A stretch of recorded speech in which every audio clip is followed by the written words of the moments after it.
Bonjour à tous, très belle journée à vous. Nous sommes dans cette 5e vidéo de la série de Reset, cette semaine de jeûne et de prière. Le titre ce matin, c'est « Quand ton feu devient lumière au milieu de la nuit ».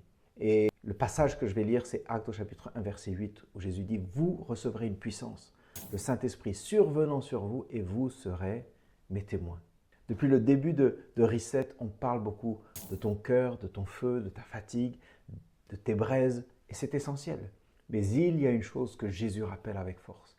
Quand le Saint-Esprit vient, ce n'est pas seulement pour que toi tu te sentes mieux, c'est pour que d'autres voient Jésus à travers toi. Et voici un exemple qui est un peu moderne. Depuis la guerre en Ukraine, il y a des missiles, des explosions, des sirènes, des familles entières qui descendent se réfugier dans le métro de Kiev. Et c'était un peu au début de ces affrontements avec les Russes. Et les quais deviennent des dortoirs improvisés. Couverture, sac, enfants qui pleurent, visage fermé. Et à un moment, un petit groupe de chrétiens, et je l'ai partagé dans une prédication, commence à chanter. Alors, pas avec un micro, bien sûr, pas sur une scène, juste à voix nue. Des chants simples de confiance et de prière.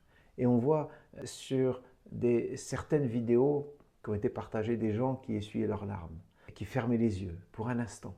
Dans ce tunnel froid et bruyant, il y a une autre atmosphère qui commence à se poser. Est-ce que ça stoppe la guerre? Non, nous le savons. Est-ce que ça change le cœur de ceux qui écoutent? Oui. Parce qu'au milieu de la nuit, une lumière s'allume.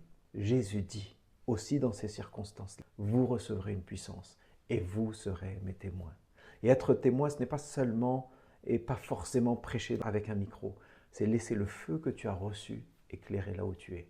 Éclairer à la maison, au travail, dans ton lycée, dans ton bus, dans l'église. Et ce soir, pendant la soirée Reset qu'on va vivre ensemble, ce soir, on va demander à Dieu non seulement de nous réchauffer, mais aussi de nous envoyer.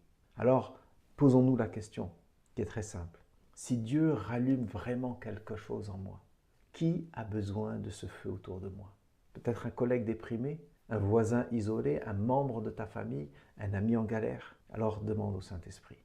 Montre-moi, Seigneur, montre-moi, Saint-Esprit, une personne et ouvre une porte pour que mon feu devienne lumière pour elle. C'est ça le feu nouveau. Un feu qui ne reste pas enfermé mais qui déborde.